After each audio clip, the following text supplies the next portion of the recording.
C'est parti, je vais donc ouvrir ce conseil du 14 juin. Tout d'abord, il nous faut désigner un ou une secrétaire.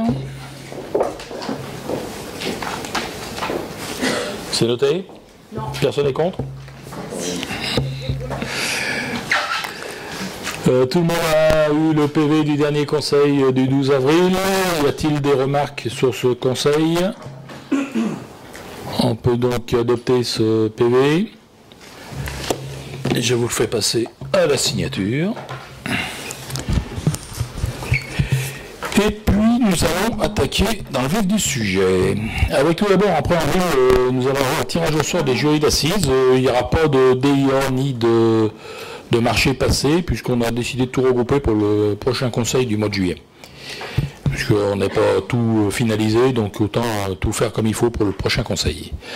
Alors, en ce qui concerne le tirage au sort des jurys d'assises, conformément aux dispositions de l'article 206 du Code de la procédure pénale, la désignation des jurys d'assises de l'année suivante doit être effectuée courant de l'année en mairie par un tirage au sort sur les listes électorales. Un jury est un citoyen tiré au sort sur les listes électorales pour siéger à la cour d'assises. Il y a une cour d'assises par département. Le jury participe aux côtés des magistrats professionnels au procès des personnes accusées de crimes. Il convient d'établir une liste préparatoire en tirant au sort le triple du nombre de noms fixés par arrêté préfectoral pour la commune. Il s'agit donc de tirer au sort 6 noms en ce qui concerne Colombey-Saunieux, puis de retirer les noms des personnes qui n'auraient pas atteint l'âge de 23 ans au cours de l'année civile qui suit l'année du tirage. Cette liste est par la suite transmise au greffe de la cour d'assises et une commission spéciale placée auprès de la cour d'assises se réunit pour affiner la liste des jurés reçus des différentes communes. Alors, vous avez rappelé avant, on faisait un tirage au sort très compliqué avec des enveloppes. Ah ben c'est déjà... C'est pas tiré, c'est... Ah, pardon. Ah pardon, c'est l'ordre alphabétique. Donc vous avez l'ordre alphabétique qui sur la partie gauche de l'écran. Et notre nouvelle responsable de la vie citoyenne, Manon, va actionner. Donc c'est elle qui aura la lourde responsabilité de désigner, en appuyant sur une touche, les 6 candidats. Pas de questions, c'est parti. Alors, Madame Flo Robert Lauriane, bon, elle a plus de 23 ans, Cruz René, plus de 23 ans aussi, Violet Nadège, aussi, oui, Drey Jérémy, oui, Tisserand Jérôme, bon, ça l'apprendra à avoir du retard pour faire la passerelle des pensions, mais il a fini aujourd'hui, bon, il sera content d'être là, et Casero Sébastien, de 84, donc tout le monde a plus de 23 ans. Et ben voilà, les heureux élus. Bon, après, c'est pas fini. Hein. Il y a un long parcours maintenant pour des... Comment? C'est un nouveau tirage parce que c'est les mêmes que la dernière fois? Non, tu seras en Jérôme, mais t'es pas, non? Bah, il y avait Lauriane déjà la dernière. Ah bah oui, elle n'a pas de pouls. Enfin, okay, elle aurait dû faire un loto. Elle aurait dû faire un loto. Voilà, donc Paul, là, il n'y a rien à voter, il n'y a rien à faire de plus. Et on va pouvoir continuer avec l'administration générale. C'est bon? Alors, avec la présentation et l'installation d'un nouveau conseiller municipal, à la suite d'une démission du conseiller municipal. Madame Valérie Massot a présenté sa démission en date du 22 mai 2023. Conformément au Code général des collectivités territoriales, sa démission était immédiatement effective.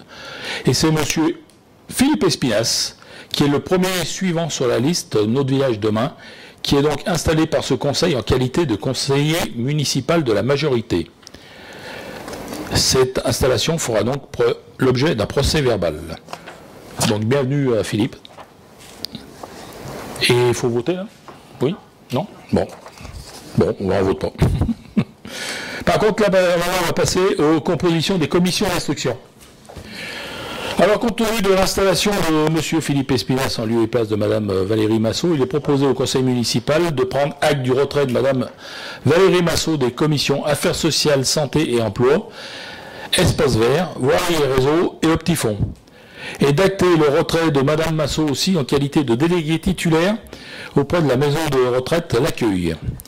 À la suite de quoi sont ouvertes les places vacantes dans les commissions susvisées auprès de la maison de retraite L'Accueil. Alors se propose M. Philippe Espinasse en lieu et place de Marina Gauthier à la commission sport et vie associative. M. Philippe Espinasse à la commission Espace Vert. Mme Angeline Coche à la commission Affaires sociales, Santé et Emploi. M. Arcangelo Carbone à la commission Voirie et Réseau. M. Franck Giordano, commission Optifond. Et Salvatrice Besson comme déléguée accueil. Avez-vous des questions? Pas de questions, donc là il faut par contre voter. Oui, bon. Alors, s'il n'y a pas de questions, on va passer au vote. Qui est contre? Qui s'abstient? Alors, 3 abstentions, 4 abstentions. Alors, 4, c'est bon? C'est votre dernier prix? 4 abstentions. ADMR, renouvellement de la convention pluriannuelle d'objectifs. Là, c'est Catherine Lopez qui nous présente ce dossier. Alors, ça vient compléter la convention d'occupation des lieux.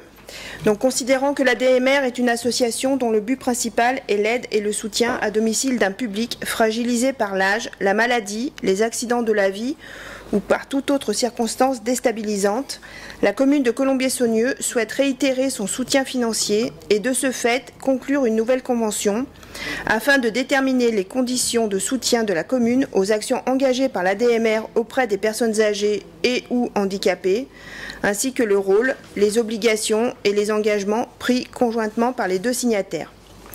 La convention prévoit que la commune verse à l'ADMR une subvention annuelle pour les actions qu'elle effectue, sous réserve que celle-ci respecte les obligations qui lui incombent. Il est rappelé que la commune dispose toutefois d'un pouvoir discrétionnaire pour accepter de verser une subvention et pour en fixer le montant.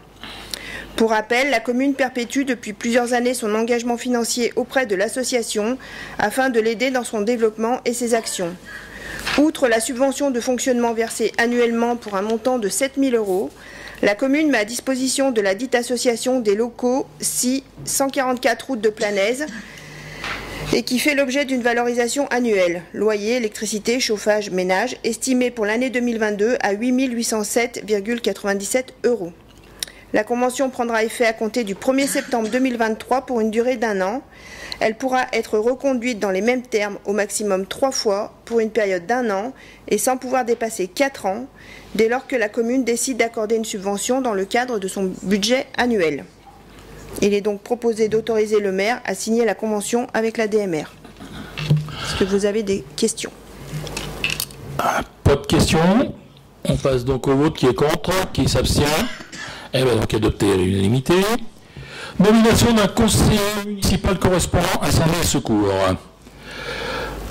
Le décret 2022-1091 du 22 juillet 2022 relatif aux modalités de création et d'exercice de la fonction de conseiller municipal correspondant incendie et secours précise qu'à défaut de désignation d'un adjoint au maire ou d'un conseiller municipal chargé des questions de sécurité civile, le correspondant incendie et secours et visant à consolider notre modèle de sécurité civile et valorisant le volontariat des sapeurs-pompiers et des sapeurs-pompiers volontaires et sapeurs-pompiers professionnels, est désigné par le maire parmi les adjoints et les conseillers municipaux.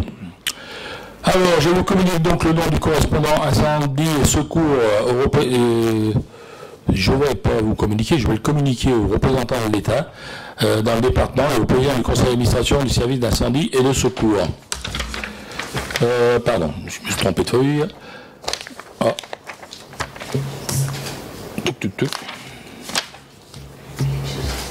Il me manque une feuille. Non, c'est bon, ça y est, elle n'était pas tournée dans le bon sens.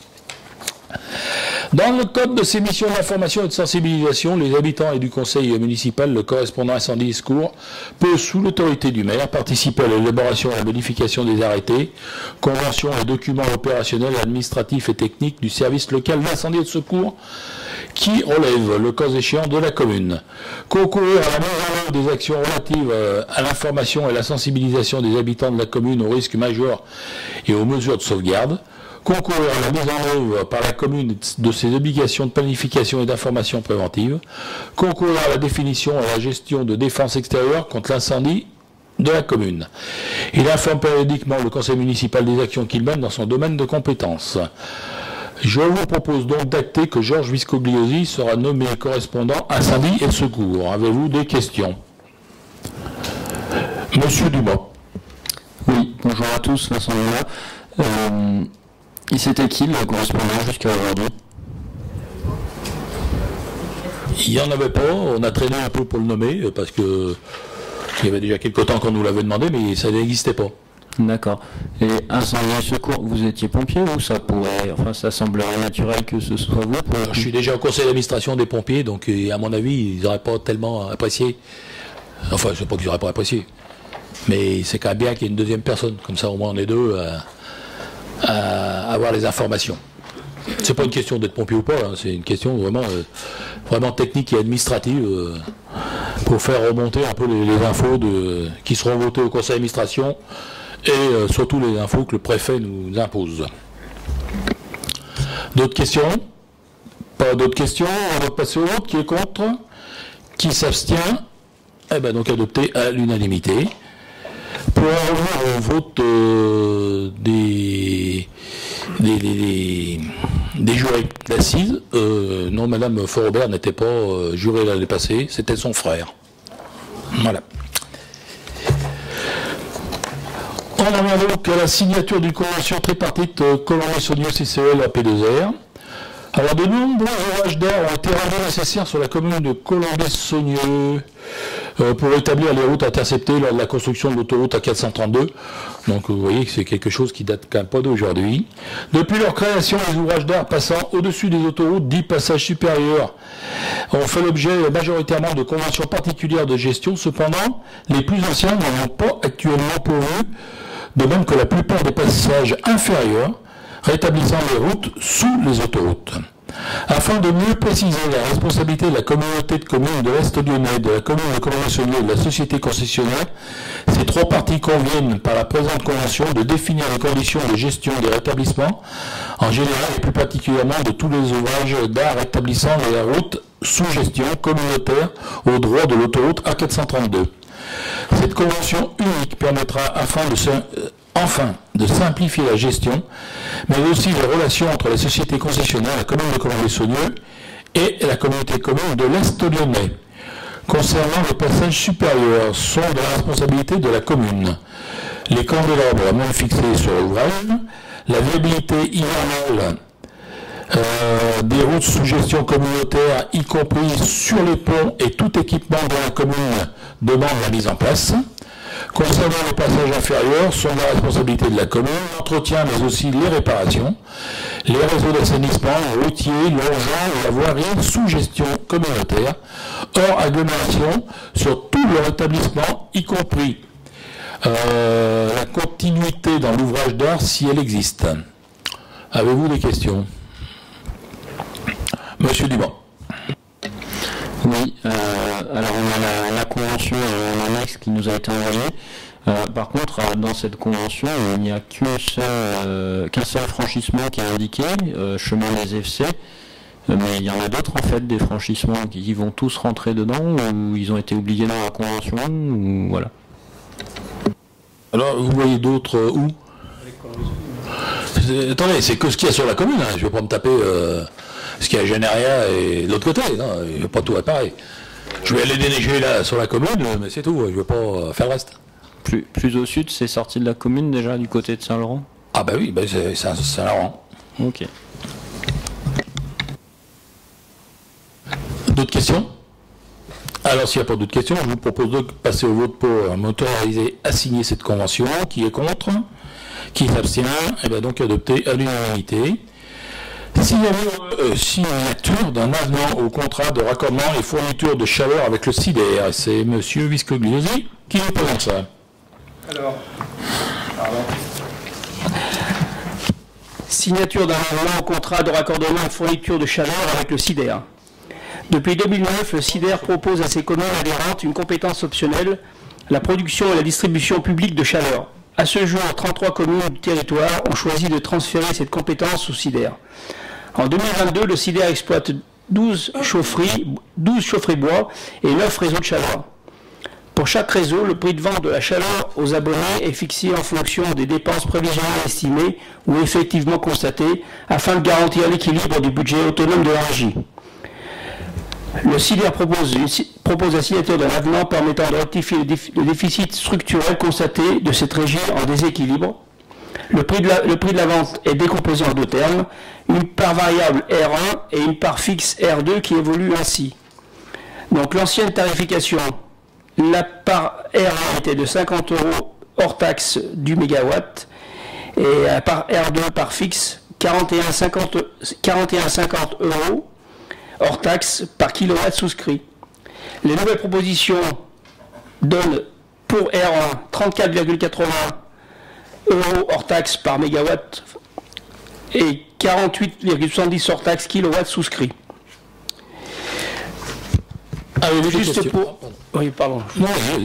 Juste pour rappeler, donc R1 c'est la part variable, c'est qui couvre l'achat du combustible bois et combustible fossile, c'est-à-dire que c'est vraiment ce qui sert à chauffer. La part fixe ou abonnement R2 qui correspond à la somme au terme suivant, les charges d'électricité, eau et télécom pour assurer la production et la distribution de la chaleur le cas échéant, R22 charges de conduite et petit entretien et de petite maintenance des installations, et R23 c'est les charges de gros entretien et de renouvellement des installations. Et R24, c'est les charges de financement, remboursement de l'emprunt, de la création des installations initiales du réseau de chaleur. Donc du coup, après un an de fonctionnement de notre chaudière bois et le réseau de chaleur, ils se sont aperçus qu'il y avait un déséquilibre. Comme le SIDER est un syndicat, c'est pas une entreprise privée, donc eux, ce qu'il faut, c'est équilibrer les budgets. Donc ils ont nous fait des nouvelles propositions. Il faut qu'on signe un avenant à ce contrat. Voilà, il est proposé d'autoriser le maire à signer l'avenant tel que produit en annexe. Avez-vous des questions? Pas de questions, je vous propose donc de passer au vote. Qui est contre? Qui s'abstient? Eh bien, adopté à l'unanimité. Finances, ressources humaines, attribution d'une subvention à l'accroche-cœur. Et c'est M. Carbone qui nous présente ce dossier. Dans son dossier de demande de subvention, le président de l'accroche-cœur avait glissé un courrier alertant sur sa situation financière de l'association. Une égard aux frais salariaux de la chef de chœur qui est de 500 € par trimestre. Cette demande n'ayant pas été formulée sur le formulaire idoine, n'a pas été vue et une subvention de 350 € a été votée sur la base des effectifs des adhérents. Afin de corriger cet oubli de garantir à l'association de pouvoir honorer le contrat de sa chef de chœur, il est proposé de lui attribuer une subvention de 4 500 €. La commission sport et associative, sollicitée par mail, a validé cette demande. Il est donc proposé de voter une subvention de 4 500 € à l'attention de l'accroche-cœur. Monsieur le maire. Avez-vous des questions? Pas de questions. On passe donc au vote. Qui est contre? Qui s'abstient? Eh bien, adopté à l'unanimité. Demande de subvention des dispositifs à bande de police. Alors, Colomb et Saunier souhaite renforcer la sécurité routière en installant davantage de panneaux de signalisation de police renforcés, et notamment au niveau d'une interaction accidentogène rue du Lermier et rue de la République. La subvention demandée d'un montant de 4 800 € couvrira 80% des frais engagés. Donc c'est un panneau clignotant de attention croisement dangereux. Avez-vous des questions? Pas de questions. On passe au vote. Qui est contre? Qui s'abstient? Adopté à l'unanimité. Création d'un poste d'apprenti au sein du pôle comptabilité finance. Le pôle comptabilité finance souhaite accueillir un apprenant en formation BTS comptabilité gestion à partir du 1er septembre 2023 pour une durée de 2 ans. Le planning de présence de l'apprenti, 2 jours d'école et 3 jours dans la structure, permettra de renforcer l'équipe de manière pérenne sur les 2 années à venir. Pour rappel, le coût de la formation de l'apprenti est pris en charge à hauteur de 100% par le CNFPT. Avez-vous des questions?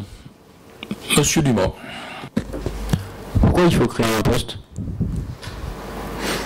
C'est un poste d'apprenti. Mais parce que par exemple, il y a un stagiaire, je crois en ce moment à la communication ou aux associations, il n'y a pas eu besoin de créer un poste pour le stagiaire. Là c'est un poste d'apprenti, donc c'est un poste qui est créé. Apprenti et stagiaire, c'est pas du tout le... Je vais juste rebondir, la personne qui est derrière vous, on m'avait dit qu'elle était en alternance. Non? Alors, la dernière fois, Sonia, c'était... Ouais, elle est en stage. C'est un stage, d'accord, ok, très bien. Donc aujourd'hui, on va accueillir finalement qu'une seule personne en alternance, c'est cet apprenti, voilà. Et dont on fait le vote. On en a déjà un, je crois. Tout à l'heure. Déjà une en com. À la com, on en a une aussi. D'accord. On a aussi un stagiaire en com. Et donc là, ça va être une apprentie, en fin de compte, là, qui elle, va nous faire du vrai boulot de comptabilité. On a aussi vu une apprentie. On en a bien besoin en ce moment, parce que vous allez voir, après, on va passer au budget, nouveau budget là, à partir de l'année prochaine. Et le service comptabilité est débordé par les nouvelles dispositions. On a aussi une apprentie qui va terminer son contrat au mois de septembre au niveau du pôle enfance. Autre question, est-ce que ça veut dire que dans 2 ans le poste va être supprimé? On verra comment ça va se passer dans 2 ans, parce que je vous dis, là, on va en parler après du nouveau budget, nouvelle nomenclature M57, et ça apporte un surcroît de travail, et d'autant plus qu'on avait une personne aussi qui était handicapée et qui a des très gros soucis de santé, qui n'est pas là en fin de compte régulièrement. Ça crée donc en fin de compte un trou d'air à chaque fois, et le fait d'avoir cet apprenti sera, je pense, un bon complément. Pas d'autres questions?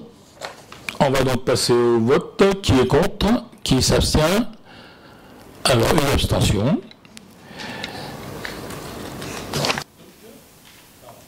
J'ai coupé le son. Modification du tableau des effectifs. Alors, création d'un poste d'agent social, poste d'animateur volant, pôle EJE. C'est moi qui me présente ou c'est toi? C'est bon? Bon. Pour faire face aux absences sur les pôles EJE, EAJE, congé, formation, maladie, l'embauche d'un animateur volant sur le grade d'agent social à temps complet à partir du 1er septembre 2023 permettra de pallier les problématiques de taux d'encadrement au sein des services animation, crèche et au remplacement d'ATSEM. Si tu veux expliquer, peut-être Nicole.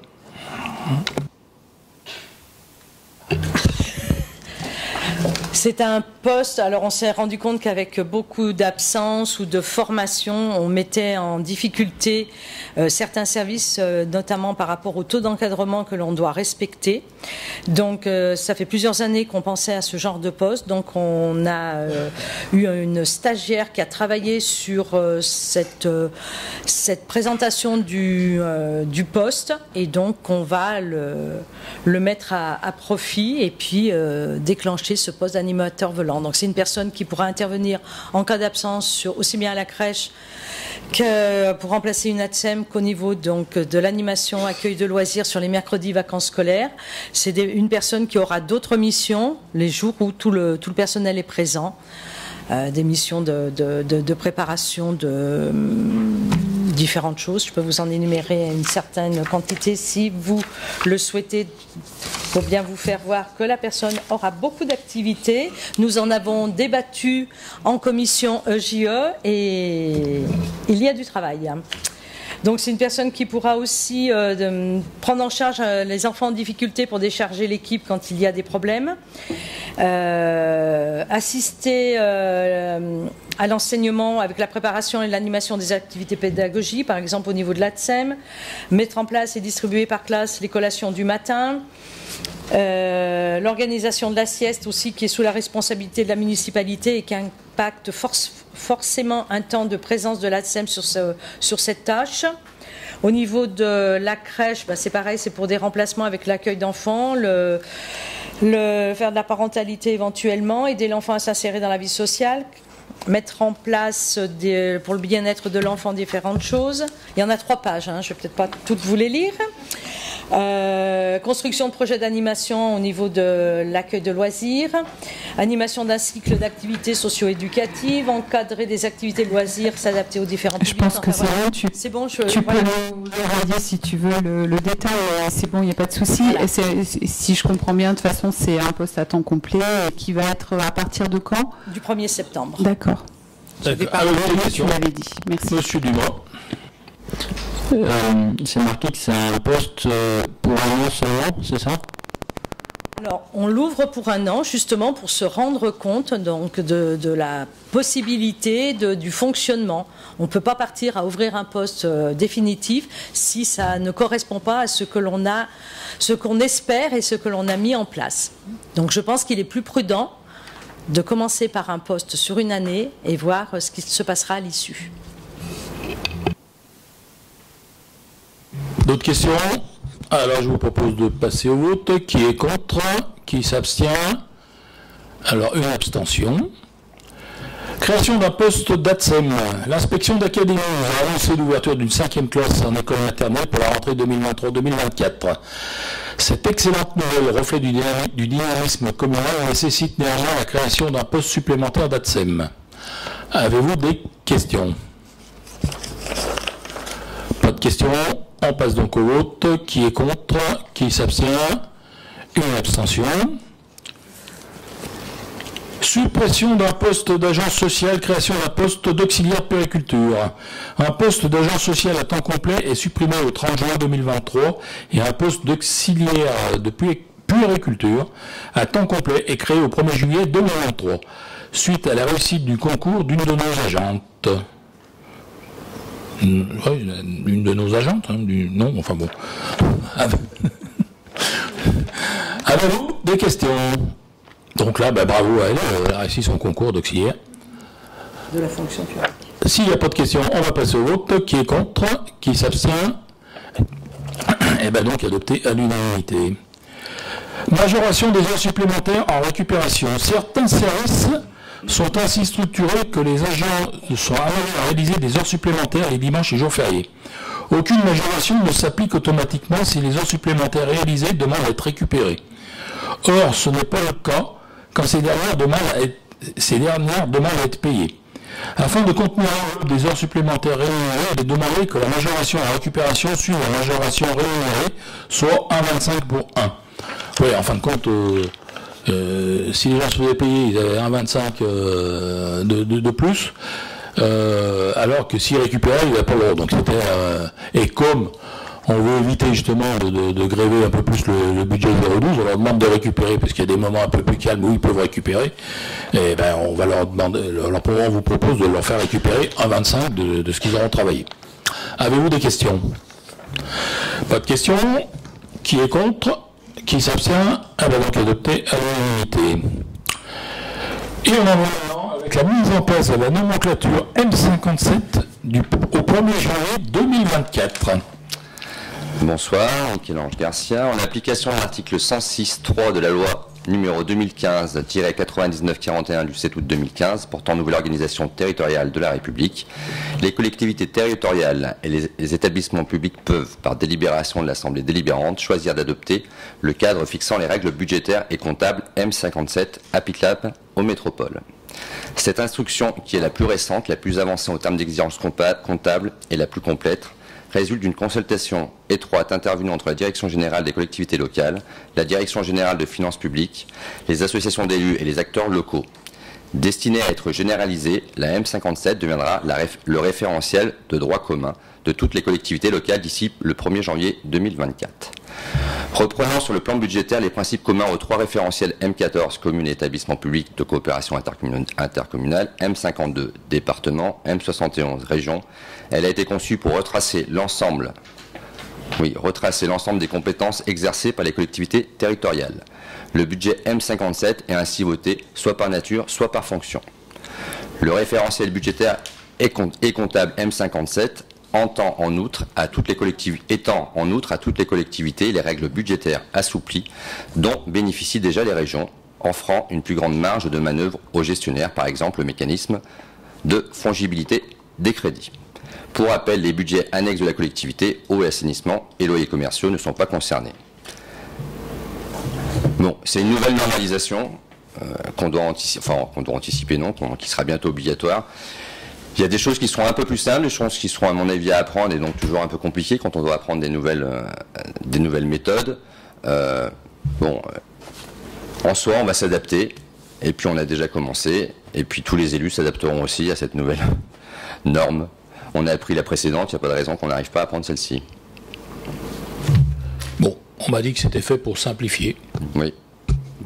Là où on remplissait 2 formulaires, il faudra peut-être en remplir 4, mais ça devrait simplifier. Mais on verra. Non, ça va. Soyons pas oiseaux de mauvais augure. Avez-vous des questions sur ce sujet? Petite question, pourquoi on a besoin de voter alors que ça va devenir obligatoire? Parce que c'est une décision quand même que le Conseil doit prendre. Mais même si on votait contre, si ça va devenir obligatoire, ça s'imposera de fait. Eh bien, si on votait contre, en fait, il faudrait que le fait de commencer au 1er janvier 2024 en réalité, mais après... Oui, si, c'est vrai. Il y avait la possibilité d'expérimenter jusqu'alors. C'est vrai que la délibération avait du sens. Là, dans la mesure où c'est obligatoire, je comprends la question. En même temps, ça permet aussi d'informer le Conseil.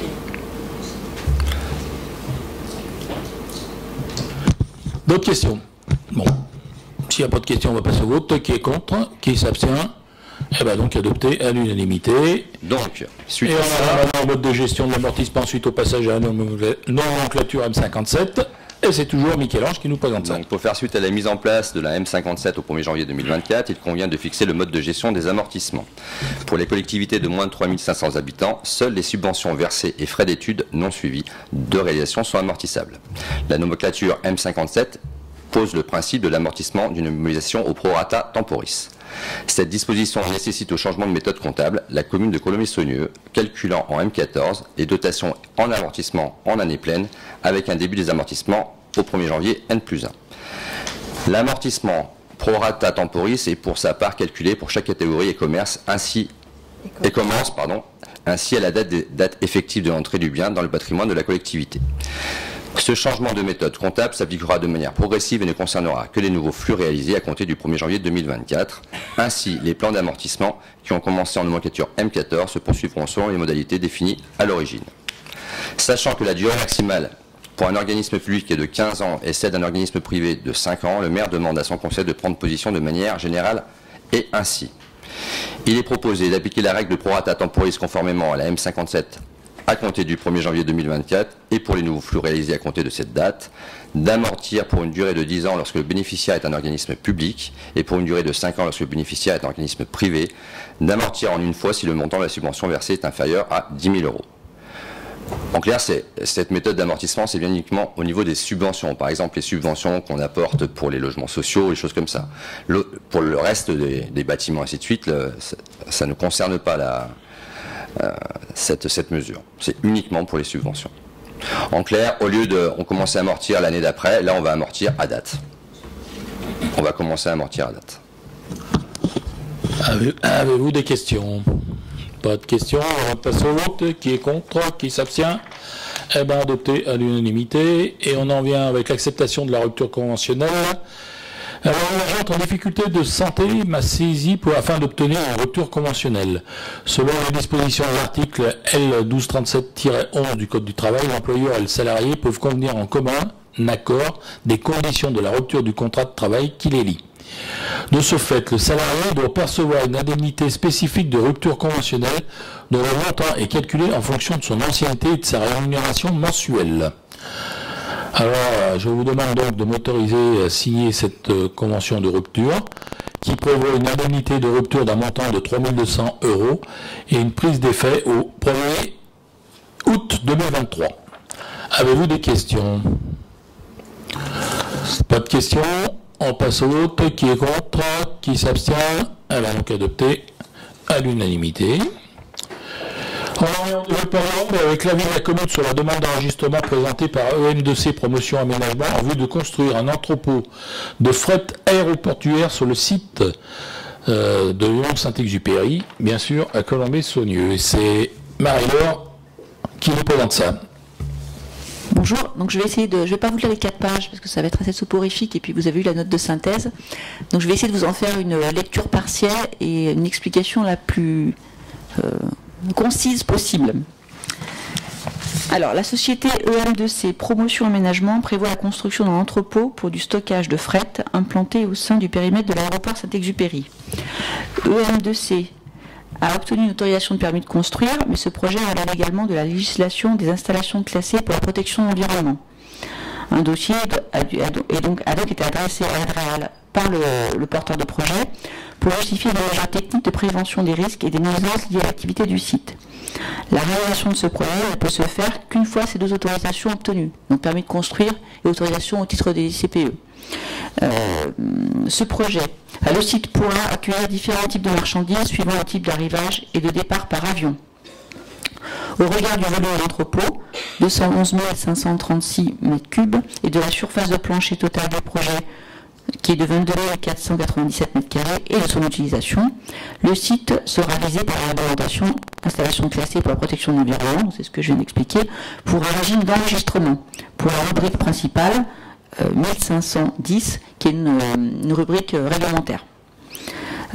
Ce qu'on peut ajouter aussi, c'est qu'en matière de réglementation, ce projet s'inscrit dans le périmètre de l'aéroport, qui a fait l'objet d'une procédure loi sur l'eau. Donc le dossier qui est présenté est également conforme à l'arrêté d'autorisation loi sur l'eau de l'aéroport de Saint-Exupéry.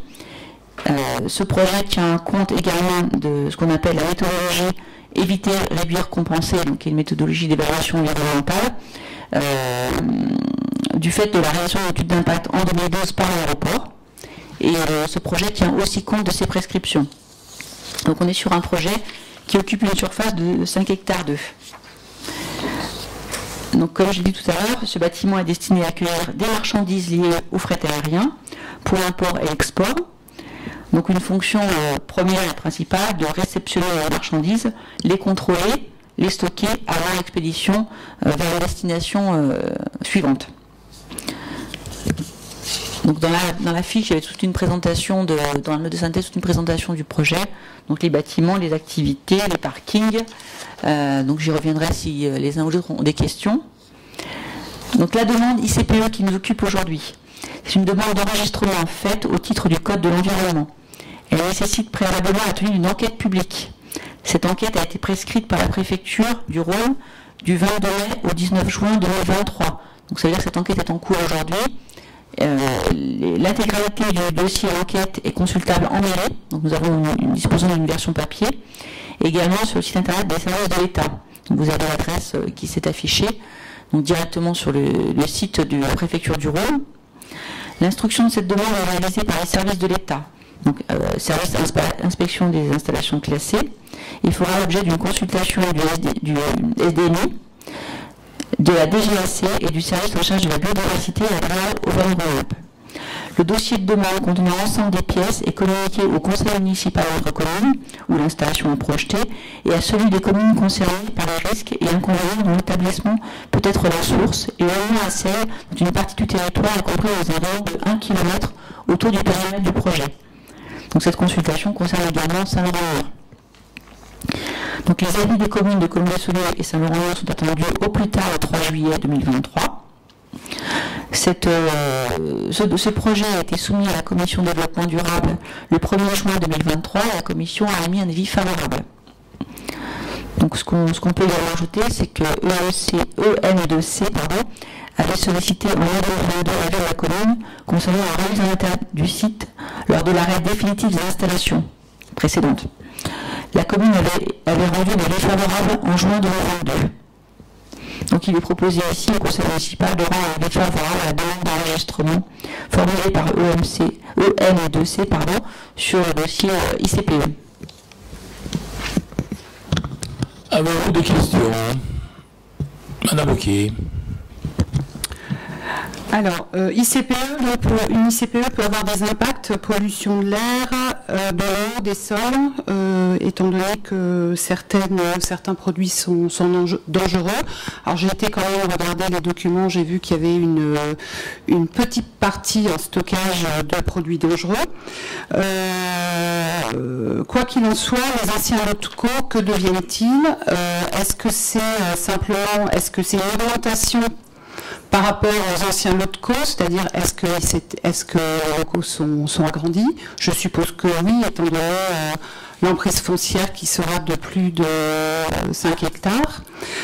Et puis, il y a quand même également une remarque, c'est une prévision de trafic routier de 160 km jour et 250 véhicules légers jour. Il n'existe pas aujourd'hui à notre connaissance une avancée sur les aménagements des axes de circulation qui sont déjà sous-dimensionnés et saturés. Donc on se pose la question quand même de ça, surtout qu'on ne comptabilise pas le projet Amazon qui lui aura un impact de plus de véhicules jour, environ 1000 véhicules jour, si cela se réalise. Donc voilà. Alors déjà, c'est ma première remarque. Et puis après, une autre remarque, pourquoi la consultation publique n'a pas été affichée au REC, parce que elle a été affichée en mairie, mais est-ce qu'elle a été annoncée sur les panneaux? Oui, on est obligé. Mon service urbain, je peux vous dire que sur les panneaux, on est à cheval de ça. Afficher ça, oui, c'est sûr, c'est une obligation. Après, sur les panneaux, c'est pas forcément une obligation. Moi, je pense pas. Donc, je trouve que c'est un peu dommage parce que depuis le 22 mai... il faut quand même dire que la société existe déjà sur l'aéroport. Oui. Et que c'est simplement un transfert. On fait construire du neuf et il transporte. Il n'y aura pas plus de camions, pas plus de personnel, pas plus que ce qu'il y avait jusqu'à maintenant, pas plus de produits dangereux. C'est exactement, on le prend d'un côté, on le pose sur un autre truc neuf qui est vraiment... et le M2C, c'est déjà eux qui les avaient installés en 1994 quand ils sont arrivés. Quelle était la taille des locaux avant? J'en sais rien. Moi je pense que s'ils déménagent, c'est pour s'agrandir. Non, c'est parce qu'ils avaient plusieurs sites qui regroupent. Sur l'aéroport, ils ont 2 ou 3 sites différents et ils regroupent tout en fin de compte. Voilà, tout simplement, c'est pas compliqué. Maintenant, c'est la vie économique de l'aéroport. Hein, c'est pas le premier qui va arriver, il y en aura beaucoup d'autres qui suivent derrière. Voilà. Simplement pour compléter peut-être sur le dossier. En attendant, les routes, c'est quand même un problème. Et c'est une problématique qui demeurera effectivement à chaque installation, parce qu'aujourd'hui, on n'a pas anticipé, et c'est bien dommage. Alors nous aussi, on a anticipé, parce qu'on a fait une déviation. Par contre, que le département n'ait pas anticipé, ou la région n'anticipe pas, avec les sorties d'autoroute et qu'on leur a demandé, avec les passages par en dessous de l'autoroute pour pouvoir rejoindre l'aéroport tel qu'on l'a demandé depuis le début, hein. Ça a toujours été un vœu de la commune, ça c'est leur problème à eux. Nous, la commune, on a demandé de déviation, et justement, on n'a plus de camions qui traversent notre commune.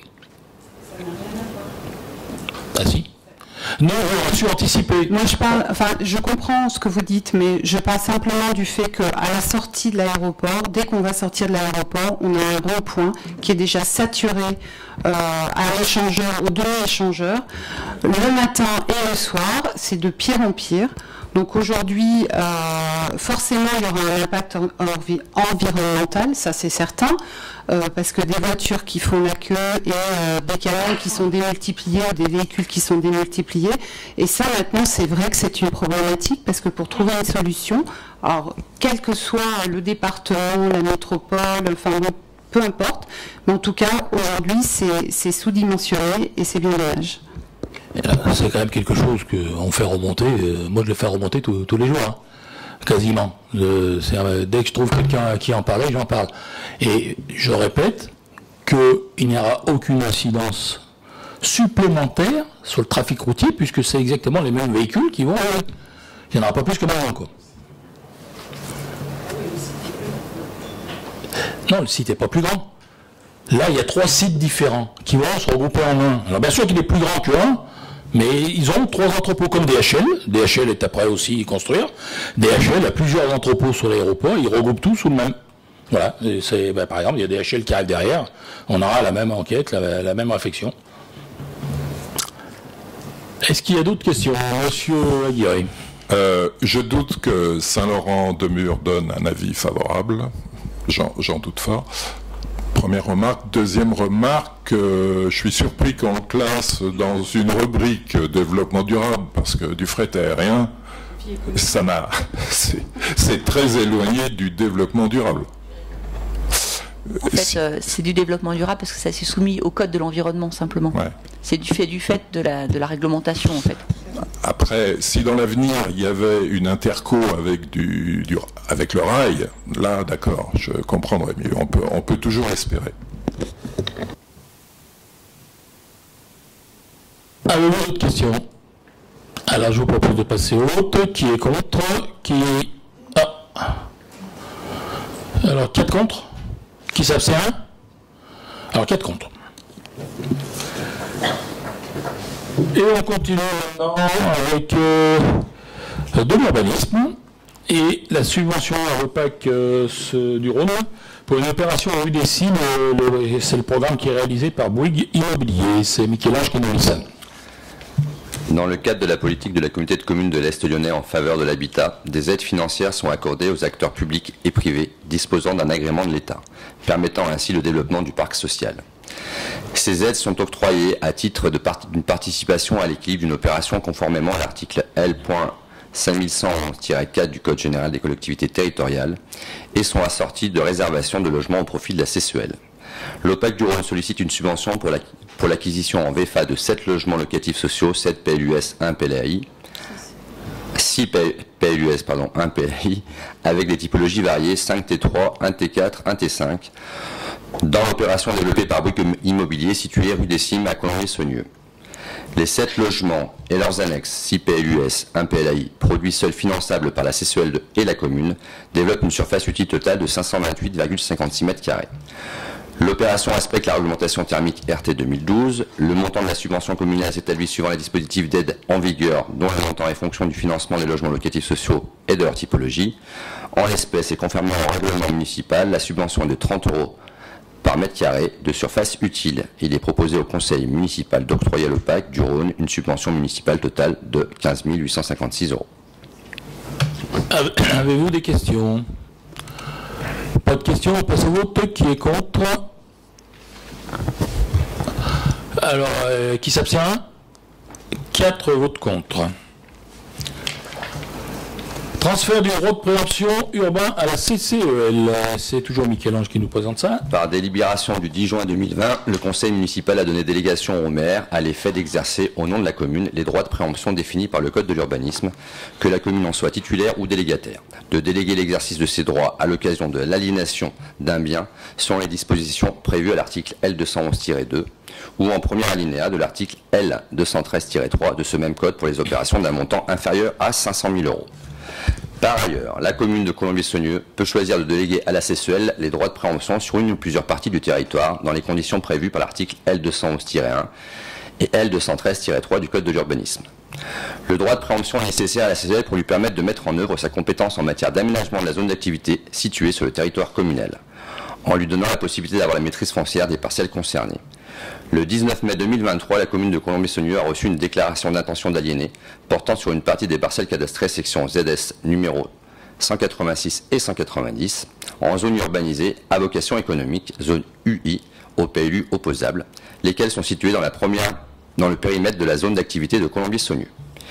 Il convient de déléguer à la CCEL le droit de préemption sur ces parcelles pour lui permettre d'en avoir la maîtrise foncière nécessaire pour la poursuite de l'aménagement et de l'extension de la zone d'activité. En vertu de la délégation précitée du 10 juin 2020, le maire est compétent pour déléguer l'exercice de droit de préemption jusqu'à 500 000 €. Au-delà, seul le conseil municipal est compétent. Actuellement, la commune ne dispose pas des éléments financiers permettant de statuer sur le prix du tènement, objet de la DIA, et sur le montant à indiquer dans la décision de préemption à intervenir. Les services de France de mènent à la direction départementale des finances publiques n'ayant pas encore rendu leur avis. Par conséquent, compte tenu de l'incertitude sur le montant de l'opération et au regard du délai de 2 mois pour exercer le droit de préemption qui court à compter de la réception de la déclaration d'intention d'aliéner en mairie, il convient de retirer la délégation accordée au maire par délibération du conseil municipal du 10 juin 2020 pour exercer et déléguer le droit de préemption urbain jusqu'à 500 000 €, de déléguer à la CCEL l'exercice du droit de préemption urbain pour l'acquisition des parcelles ZS 186 et ZS 190 ayant fait l'objet de la DIA du 19 mai 2023. De déléguer à nouveau au maire l'exercice du droit de préemption urbain et le droit de déléguer ce droit pour toute opération jusqu'à 500 000 € à l'exception de l'acquisition des parcelles ZS 186 et ZS 190. Au final, il est proposé au conseil municipal de déléguer au maire l'exercice du droit de préemption urbain et le droit de déléguer ce droit pour toute opération jusqu'à 500 000 € à l'exception de l'acquisition de parcelles ZS 186 et ZS 190. En clair, on est obligé d'enlever le droit de préemption au maire pour ces parcelles-là, mais aussi on est obligé de donner le droit de nouveau au maire de préempter jusqu'à 500 000 € pour le reste. Voilà. Avez-vous des questions? Monsieur Dumont. Ça signifie que la CCEL a l'intention de préempter ces terrains? Tout à fait. Est-ce qu'on a la surface des terrains, à qui ils appartiennent aujourd'hui, à qui souhaitait les acquérir? Qu'est-ce qu'on peut dire? Moi j'ai les infos. Comment? J'ai les infos. Non, mais... Parcelle 186 qui fait 5293 m², et la 190 qui fait 17 m², soit 1,3 hectare en zone unie. En l'occurrence, il y a une division de 6 000 m², mais enfin bon, c'est pas... Quel est le projet aujourd'hui? Est-ce qu'on a une idée du projet? En fait, en réalité, le projet de préemption est surtout par rapport au projet qu'il va y avoir, tout simplement. En fait, la personne qui veut acheter, entre guillemets, n'a pas de projet. Et comme on n'a pas envie de faire que du stockage sur la commune, donc pour anticiper ce problème de stockage, on a décidé de proposer à la CCEL de préempter. Cet endroit-là avait déjà un projet, il y avait déjà un projet passé en fait il y a très longtemps et qui était passé entre les mains de la CCEL puisque bon par un tour de passe-passe on n'avait pas pu préempter à l'époque et donc du coup comme ça se présente de nouveau et comme on n'a pas envie d'avoir 6 000 m² dédiés à du stockage, puisque l'activité économique est un peu en tension et il vaut mieux faire du bâtiment plutôt que de stocker. Donc c'est pour ça que nous avons pris cette décision. Parce que qui est le propriétaire aujourd'hui de ces deux parcelles? En fait, je suis un peu gêné. Je ne sais pas si je peux le dire, donc... Donc, comme je ne sais pas, si je peux le dire, on en parlera un peu plus tard en commission. Ouais, voilà, donc, et vous nous demandez de voter. Non, on vous demande quand même pas banal. On vous demande de déléguer le droit de préemption à la CCEL. Oui, mais nous, on veut comprendre, parce que le sujet, il est complexe. Donc, on cherche à comprendre. Et on est légitime. Attends, Pascal, sois patient. On peut chercher, mais vous savez très bien qu'on ne peut pas balancer des noms comme ça, n'importe où, n'importe comment. Même si vous avez des relations et vous arrivez à trouver des DIO des fois qui sont un peu...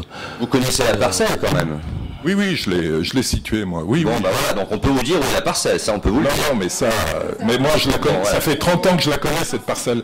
Mais je connais... Moi, ce que j'aimerais savoir, c'est le nom du propriétaire, parce que c'est quand même important dans la décision et dans le vote. Le nom du propriétaire, on peut le donner, c'est le nom de l'acquéreur qu'on peut... Le nom du propriétaire, c'est pas secret. Le propriétaire qui vend, c'est pas le plus important, c'est celui qui acquiert qui est important. Mais est-ce qu'on aura le nom de l'acquéreur? Donc, en fait, vous aurez le nom de l'acquéreur. On veut savoir le nom du propriétaire et le nom de l'acquéreur. Merci Georges.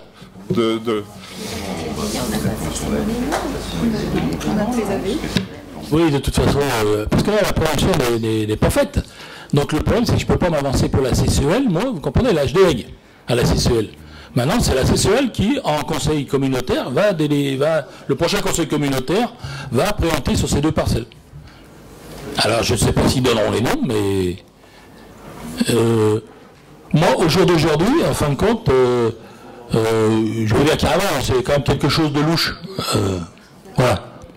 Non, mais de louche, vraiment, pour le bien-être de la commune. C'est pour ça que j'ai alerté la CCEL, qui elle, de toute façon, la CCEL est en recherche de terrain pour pouvoir développer encore dans la zone, enfin dans la nôtre, dans toutes les zones, des terrains, justement, des terrains pour les artisans de notre communauté de communes, parce qu'on a une demande phénoménale, et que avec le fameux ZAN que la loi nous impose, on ne pourra pas ouvrir de terrain à la construction d'ici très longtemps. On respecte ce qu'on a dit en fait en début de mandat, qu'on allait donner les DIA mais qu'on ne donnait pas les noms en fait au conseil municipal, on l'a acté entre nous, donc en fait je pense qu'on va rester là-dessus. Simplement que nous, il nous semble important de donner ce droit en fait de préemption à la CCEL, puisque c'est du domaine économique. Si c'était de l'habitat, on le ferait nous, s'il y avait un besoin, ainsi de suite. Mais là, voilà, donc on s'arrêtera là, on ne dira pas le nom. Si vous voulez... Toi, tu as une idée de toute façon de qui vend, puisqu'en fait, tu vois à peu près où est le terrain. Après, on t'expliquera, si tu veux, individuellement. Mais là, publiquement, je préfère pas le dire. J'ai deux autres questions. Je crois qu'on doit pouvoir le trouver sur le cadastre, mais c'est un détail. Deux questions. Il me semble qu'on avait évoqué dans un précédent conseil que pour exercer un droit de préemption, il faut avoir un projet sur une parcelle. Comment répétez. Sur un projet ? Il faut avoir un projet. Ce projet-là, il existe. Le projet de la CCEL, il existe depuis beaucoup d'années. Donc il y avait déjà quelque chose de fait. Mais là, ce projet, il existe depuis que MATP, à l'époque, a vendu le terrain. Donc comme M. Aguirre s'en est occupé, et c'est le même qui a acheté, il devait très bien le savoir à l'époque, puisque c'est lui qui s'en occupait. Et ce terrain a été vendu donc à ce propriétaire, mais on n'a jamais vu passer de DIA non plus là. Alors que la CCEL avait un projet justement pour agrandir encore la zone. D'accord. Donc le projet de la CCEL, c'est simplement agrandir la zone. Agrandir, c'est on va dire d'urbaniser, enfin de faire quelque chose, genre pépinière d'entreprise ou des lots pour des artisans, parce qu'on en a besoin, c'est infernal la demande. Ok. J'ai pas vérifié dans le PLU, mais aujourd'hui on est bien sur quelque chose de constructible, on n'est pas en zone verte ou quoi. Ah non, c'est bien constructible, c'est bien le problème. Zone UI. Le souci il est là, c'est que de vendre un terrain pour entreposer du matériel et ne pas construire, ça pose un problème économique. D'accord. Autre question du coup, au niveau de l'accessibilité aujourd'hui du terrain, il me semble qu'il y a pas mal de camions qui gênent l'accès à ces parcelles aujourd'hui, donc il va y avoir... C'est un point de règlement. Ok.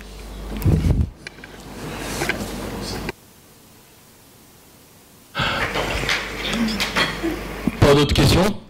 Non, donc bon, on va pas voter contre, mais comme c'est pas très clair, on va s'abstenir. Voilà. Il n'y a pas de souci. Eh bien, s'il n'y a pas d'autres questions, on va donc passer au vote. Qui est contre ? Qui s'abstient ? Ah ben donc là, 5 abstentions. Et on continue avec le cadre de vie, avec l'acquisition et l'emplacement réservé V9. Et c'est M. Viscogliosi qui présente ce dossier.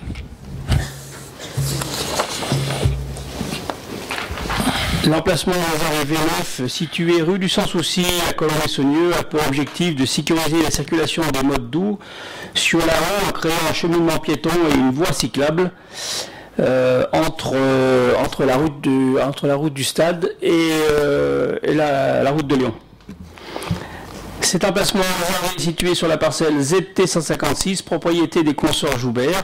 Après accord de ces derniers, réalisation du document modificatif du parcellaire, il est proposé au conseil municipal de faire l'acquisition de l'espace nécessaire à la réalisation du projet, soit sur une surface totale de 1121 m², à détacher de la parcelle ZD 156.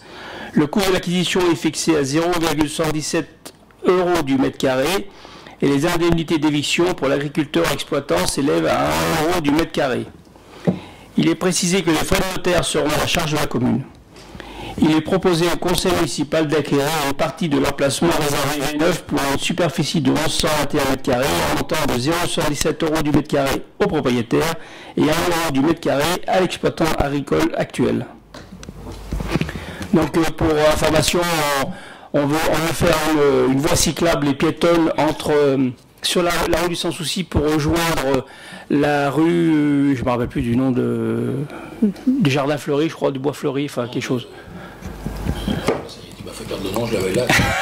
Enfin, qui va au lotissement Ganova pour qu'on puisse, du Bocage Fleuri. Du Bocage Fleuri, voilà.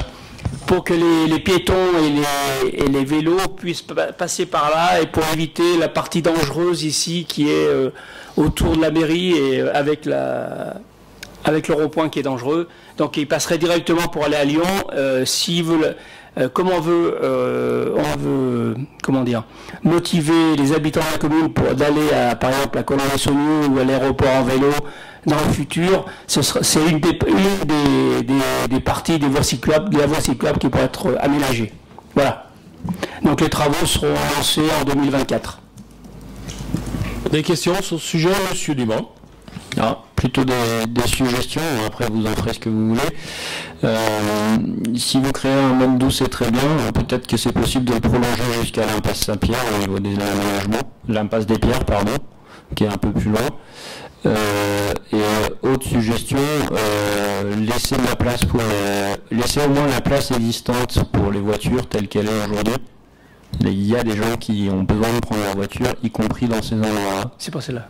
Et il faut aussi penser à eux. C'est pas celle-là. Bon, l'impasse des Pierres est une impasse privée. Donc on va pas pouvoir aller se brancher dessus. Et deuxièmement, on ne change pas la voirie, puisqu'on achète un terrain pour pouvoir faire le trottoir à la piste cyclable. Donc on agrandit. Alors juste alors là on voit ici, ça va de la route, la route qui descend là, et qui vient de la route du stade. Donc on acquiert le terrain, la partie en orange qu'on acquiert, et on fait une écluse juste à un moment donné, on va faire une écluse avec un passage surélevés pour qu'il y ait un passage en sens unique de chaque côté, enfin en sens alterné pour faire ralentir un peu les voitures. Et qui vont, parce qu'il y a pas mal de voitures qui passent là pour rejoindre le lotissement à la route de Lyon, et donc les vélos descendent par la rue du Sans Souci, prennent cette voie piétonne et cyclable et tourneraient sur la rue du Bocage Fleuri. En fait, ce qu'on veut, c'est passer la rue du Bocage Fleuri. Voilà. C'est aménager des voiries pour que les piétons et les cyclistes puissent rouler dans Colomb-les-Sauniers le plus facilement possible. Et on a voulu acheter le moins de terrain possible au terrain agricole, et puis nous aussi pour dépenser, voilà. Alors la seule différence qu'il y a avec le plan qu'il y a ici, c'est qu'il y aura au lieu que le terrain s'arrête droit, il s'arrête en pointe pour faciliter l'agriculture. Voilà. Donc c'est à peu près, il y a la voie cyclable fait 3 mètres, le cheminement mode doux fait 3 mètres, il y a une roue qui récupérera les eaux de pluie de la rue, et il y a un talus entre la voie cyclable et le terrain agricole de 50 cm. Voilà. Monsieur Guillet. J'avais fait la remarque en commission, je la refais en CM. Je regrette qu'on ne l'ait pas prolongé sur la gauche jusqu'au bout, puisqu'il y avait encore 2 entrées. Il y a 2 maisons, il y a deux maisons, et il y a... Bon, alors je sais bien qu'on économise du terrain agricole, mais bon, pour la petite partie qui manque, je trouve que c'est dommage. Voilà. Il y a aussi moins de dangerosité. Non, mais la volonté, c'est vraiment de faire passer les gens ici sur la rue du Bocage Fleuri. Donc voilà, on aurait pu aussi faire autre chose. Voilà, c'est comme ça. Non, c'est pas ça. On a compris. Il manque 15 mètres sur la gauche. Voilà, c'est tout. On aurait pu aller jusqu'au bout. Bon, je pense que tu connais les propriétaires. On a mis 4 ans de négociation quand même pour acheter ça. Ça a été compliqué. Voilà. Maintenant, oui, mais en plus, comme te disait Georges, ça va se terminer en sifflet en fin de compte. Parce que l'agriculteur, lui, il dit, vous êtes gentil, mais faire un angle droit comme ça, donc ça va partir là et finir en sifflet. Donc ça va légèrement augmenter la voirie. Je pense qu'on pourra faire. Donc les gens qui sont là seront... Mais d'abord, il n'y en a pas 2, il y en a qu'un. Hein. Et c'est surtout pour mettre en sécurité les piétons. Là, il n'y a que 2 maisons, en fait. L'autre côté, par contre, si tu mets pas en sécurité... Il n'y a qu'une maison, il n'y en a pas 2. Et puis après, on tombe sur la pose des pierres et c'est pas chez nous. Non, puis il n'y aura pas la circulation, il y a vraiment 2 voitures qui vont passer par jour, quoi, voilà. On se serait arrêté devant l'entrée de la maison qui reste, voilà, ça ne changeait pas grand-chose. Le fait de faire le sifflet, en fin de compte, ça va, élargir devant chez eux. Ah oui, tu parles d'un sifflet. Bon. Là, c'est du chipotage, on va dire. Allez, est-ce qu'il y a d'autres questions? S'il n'y a pas d'autres questions, je vous propose de passer au vote. Qui est contre? Qui s'abstient? Eh bien, donc adopté à l'unanimité. On en vient maintenant à l'enfance, jeunesse, éducation, avec la mise en place d'une majoration forfaitaire de pénalité. Un constat a été présenté à la commission Enfants, Jeunesse, Éducation présentant un certain nombre de retards pour les familles venant chercher leurs enfants après l'heure de fermeture en périscolaire comme en extrascolaire. Si les retards restent minoritaires, 5 familles récupèrent leurs enfants en retard de manière récurrente et d'autres occasionnellement. La commission Enfants, Jeunesse, Éducation veut tout de même sanctionner les abus car les conséquences de ces retards impactent la charge horaire des agents. Jusqu'alors, après 3 retards répétitifs et consécutifs, le soir après 18h30, une pénalité de 20 € était facturée en plus à la famille. La commission Enfants, Jeunesse, Éducation a proposé de majorer les pénalités à partir du mois de septembre 2023 de la manière suivante. Forfait de 20 € à partir de 5 minutes de retard par famille et par retard. Donc il est proposé au conseil municipal de modifier ainsi le paragraphe 4 du règlement intérieur intitulé pénalité de retard, et qui devient donc au premier retard de 5 minutes ou plus et à chacun d'entre eux pour récupérer son enfant, une pénalité de 20 € par famille et par retard sera appliquée à la facturation du mois en cours. Avez-vous des questions? Donc là, on a la notion de répétitif qui a disparu. Alors, nous sommes d'accord sur le principe de la pénalité. Il faut peut-être tenir compte aussi des cas exceptionnels. Je suppose que ça se fera peut-être au cas par cas et faire preuve de discernement par rapport à ça. Et pour discuter sur le tarif, alors effectivement, ça va avoir un impact dissuasif d'entrée de jeu, mais on aurait plutôt proposé un tarif échelonné, 10 € le premier jour, 15 € le deuxième jour, 20 € le jour suivant, et ensuite on serait resté sur 20 €. Voilà, pour éviter tout de suite la sanction de 20 €. Alors... le 20 € a été bien discuté. Oui, je sais que ça a été discuté. On nous a bien expliqué, on a discuté entre nous.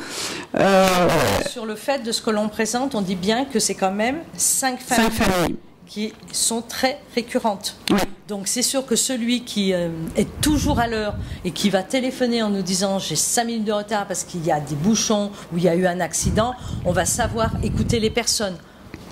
Si ça a été placé de cette manière-là, c'est par rapport surtout aussi au retour que les parents peuvent faire quand ils arrivent en retard et qui vous disent que de toute façon, ils ne feront pas autrement, qu'ils ne peuvent pas faire autrement parce qu'ils ne veulent pas prendre une autre façon de fonctionner que de laisser l'enfant en retard. Et qu'ils paieront, voilà, aussi, c'est vrai. Ah, ils ont dit carrément qu'ils paieront. Quel que soit le montant, ils paieront. Voilà, il y a des... je suppose que... Je pense quand même que ça va les calmer parce que 5 jours par 100 € par semaine, c'est à faire un peu mal. C'est mercredi également, je suppose. Oui, c'est de l'extrascolaire et du périscolaire. Donc les personnes qui fonctionnent de cette manière-là sont vraiment respectées l'horaire. Tout le monde peut être en retard, ça peut arriver à n'importe qui. Mais il y a les façons de se présenter, les façons de faire et la possibilité peut-être de chercher un autre mode pour l'enfant, étant donné que la personne sait très bien qu'elle sera tout le temps en retard. Oui, c'est certain. Effectivement, je comprends, mais on aurait de tout plutôt misé sur peut-être, comme je disais, 10, 15, 20, et après on restait à 20. De toute façon, ça changeait disons que la première semaine c'était un tarif réduit pour le retard et que ensuite c'était la majoration maximum de 100 € par semaine. Nous on a voulu avoir un impact différent et tout le monde était d'accord en commission sur le fait que justement ces personnes se rendent bien compte que ça quand même derrière ça engendre beaucoup de problèmes parce que les agents ont un horaire à respecter et eux-mêmes ont certainement aussi pour certains un mode de garde. Donc qui dit mode de garde, ça veut dire que eux aussi arrivent en retard. Quand on a des personnes qui arrivent à 18h45 au lieu de 18h30, ça pose un problème. Y a-t-il d'autres questions? Pas d'autres questions? Eh bien, on va passer au vote. Qui est contre? Qui s'abstient? Alors, combien? 3 abstentions. Et on en vient maintenant avec la modification des tarifs de la maison des jeunes. Alors, l'accueil de la maison des jeunes de la commune de Colombier-Saunieux n'est pas déclaré à la DRAGED et à ce titre, la Caisse d'allocation familiale du Rhône ne verse aucune prestation de service en fonction du nombre d'heures réalisées sur les temps périscolaires et extrascolaires. La commission JE a souhaité modifier sa grille tarifaire en proposant une tarification pour chaque journée de présence et de ce fait d'annuler la cotisation annuelle demandée avec le dossier d'inscription. Les tarifs correspondent à des activités diverses telles que manuelles, sportives, culturelles ou sorties. Jusqu'alors, une partie des activités était gratuite. Or, nous constatons une trop grande absence non justifiée de jeunes inscrits qui finalement ne se présentent pas aux activités gratuites, qui sont cependant payantes pour la collectivité. Afin de lutter contre ces désagréments pour la collectivité, il est proposé d'ajouter une catégorie payante en lieu et place de la gratuité en créant un tarif minimum plomb. La commission Enfants, Jeunesse, Éducation a également décidé une augmentation tarifaire sur les catégories les plus utilisées toute l'année, fer, bronze et argent. Le tarif or correspondant à une sortie exceptionnelle par an a été diminué. Donc pour rappel, vous avez le tableau des différents tarifs qui s'affichent et on va vous donner donc lecture des nouveaux tarifs. Donc le plomb 1 € pour la commune, 2 € pour les extérieurs, fer 4,50 €, les extérieurs 5, bronze 9 €, extérieur 12, argent 16 € pour les extérieurs 20 et or qui devient 25 pour la commune et 30 € pour les enfants extérieurs à la commune. Avez-vous des questions? Okay. Les catégories, donc fer, bronze, argent surtout. Argent, ça correspondrait à quoi? Parce que or, c'est sorti très loin, je suppose, voilà, exceptionnel. Voilà, donc la sortie argent, c'est quand même des sorties qui sont en tarif payé pour nous à plus de 22 € à peu près. D'accord. Et là-dessus, il y a aussi parfois le transport. Ok. Voilà. Oui, puis il faut des sorties. On a quelquefois de l'argent, mais c'est quand même pas ce qu'il y a le plus. C'est surtout fer et bronze. D'accord. Il faut aussi souligner que du coup, il n'y a plus la cotisation à 12 €. Donc, en soi, ça se compense. Bon, après, 1 €, c'est pas alors, cet impact aussi bien sur des temps de présence, parce qu'on peut prévoir une activité manuelle. Les enfants sont inscrits ou viennent, ils sont prévus 20, il n'y en arrive que 10. Tu as acheté du papier, enfin différentes choses pour le nombre. Et ça permet aussi de fidéliser quand même le gamin qui est inscrit, s'il fait ça aux parents toute la semaine. Oui, est-ce que vous pensez que ça va vraiment... est-ce que les parents, ça va vraiment les dissuader? Peut-être pas. Si on ne fait rien aussi, à un moment donné, on ne se rendra pas compte. Ok, très bien, merci. Y a-t-il d'autres questions? S'il n'y a pas de questions, je vous propose de passer au vote. Qui est contre? Qui s'abstient? Eh bien, donc adopté à l'unanimité. Et nous sommes donc arrivés au bout de ce conseil et je vais donner la parole aux élus pour des informations ou des questions. D'abord, non, après. Question du public. Vas-y. Oui, je voudrais juste rappeler que à partir de vendredi, la route de Lyon va être réouverte.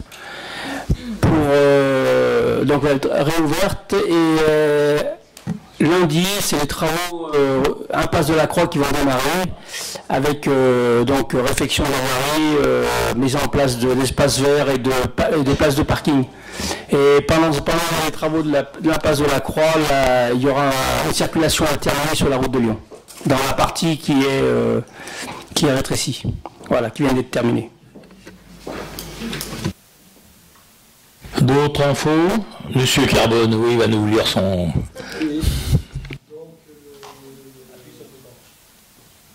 Oui, donc le 17 juin, le premier qui arrive des écoles par la PA.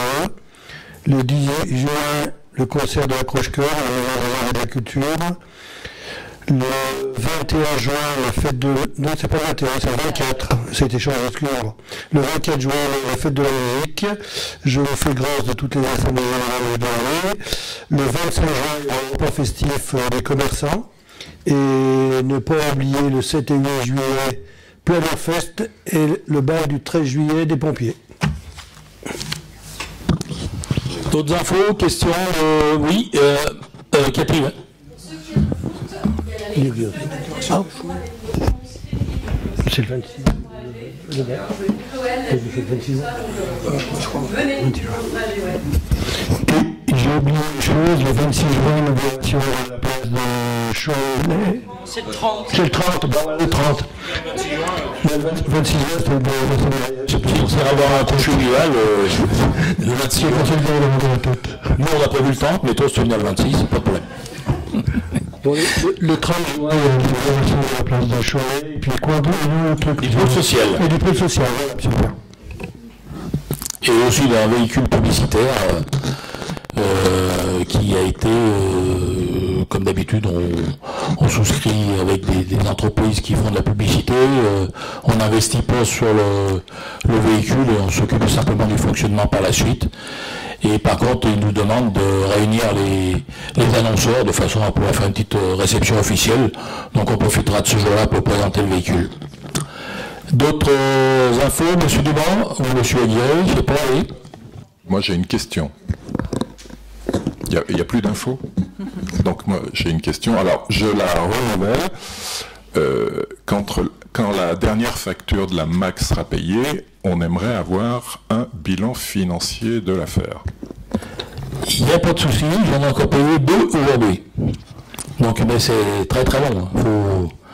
La MAC, vous allez voir encore comment on a eu des soucis pour le restaurant scolaire avec une entreprise. On a failli aller au tribunal, donc on n'avait pas fini de payer encore.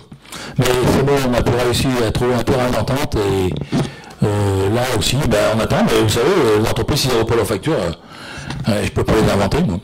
Voilà. Mais ça sera fait, il n'y a pas de problème. On a tout prévu. D'autres questions, M. Dumont?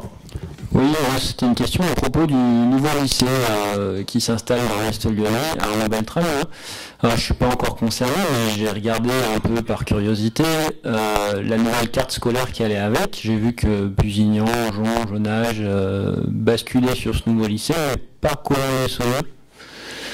Non, on n'y est pas, et c'est plutôt pas mal parce que c'est-à-dire que le lycée en fait va démarrer, simplement que les gens de Pusignan, de Genasse et de Jon vont mettre à peu près 3/4 d'heure pour y aller parce que les lignes ne sont pas prêtes.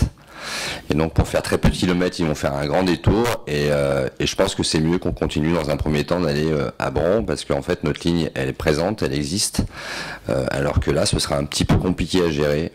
Donc et au niveau des transports, pour rejoindre de Colombier Mézieux, c'est pas si simple que ça. Donc, effectivement, les autres y vont, mais ils se posent pas mal de questions sur les transports. On est en train d'essayer de négocier au niveau de la CCEL justement pour que les transports soient plus directs.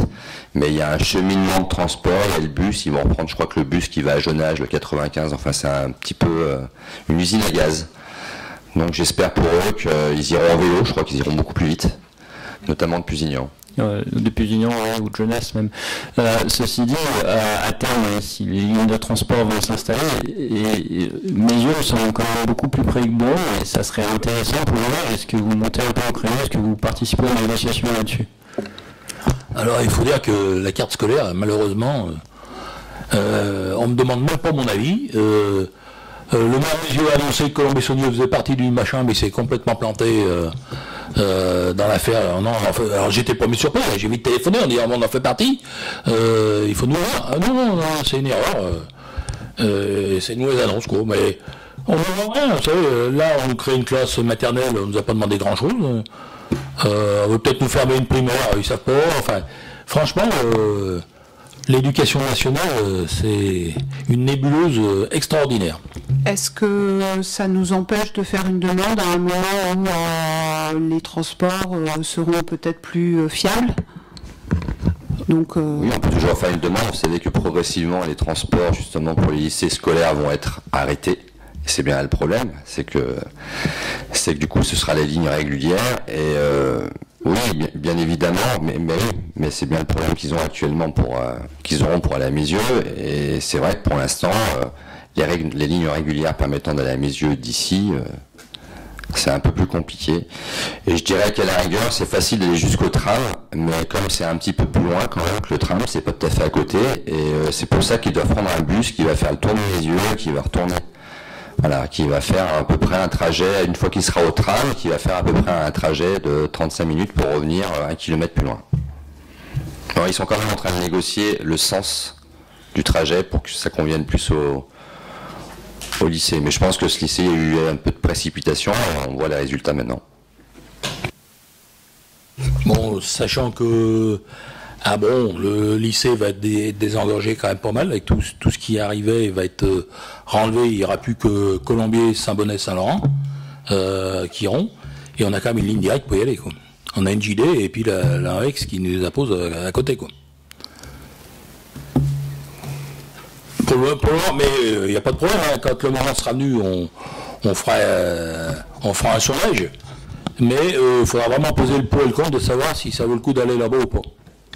C'est pas parce que c'est plus joli que ça sera spécialement mieux. D'autres questions?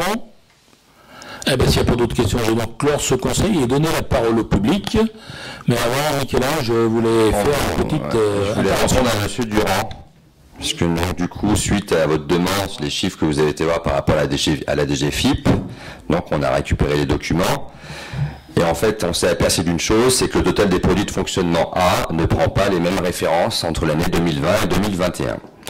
Et en l'occurrence, toute la reversion de l'impôt de la CCEL, donc en fait, n'apparaît pas sur 2021. C'est ce qui fait que 2020 semble plus élevé que 2021. Donc, vous regarderez le papier attentivement et vous verrez qu'il n'y a pas exactement les mêmes désignations. Et donc, si vous voulez plus de précision, on est prêt à vous transmettre, comme on vous l'a dit l'autre fois, notre document administratif. Mais en réalité, oui, effectivement, c'est assez particulier. C'est assez particulier. Il y a eu 1 million de plus de dépenses. Là, j'ai surtout regardé, vous savez, on regarde surtout... J'ai surtout regardé les recettes. Après, il y a un équilibre qui se fait sur les dépenses, effectivement. Mais déjà, sur les recettes, c'est plus sur les recettes que j'ai regardé. Là, il y avait effectivement un écart qui était bizarre, puisqu'en fait, ça ne reflétait pas la réalité. Mais on a compris pourquoi. Donc, regardez sur les dépenses, plus précisément les lignes. À mon avis, ils ont dû compenser de la même façon. Okay, merci. Bon, sachant que les parutions de la DGFIP sur Internet... il faut prendre ce qui, pas tout systématiquement au pied de la lettre. Vraiment, le document comptable, c'est notre compte administratif et le compte de gestion du percepteur, et qui se trouve être les bons et qui n'ont rien à voir avec ce qui est inscrit sur Internet. Comme 2022, on n'a encore pas ça. Non, c'est pas au mois de décembre, je crois, donc ouais, c'est encore pas là. Donc, ce conseil étant clos, le public a-t-il des questions ?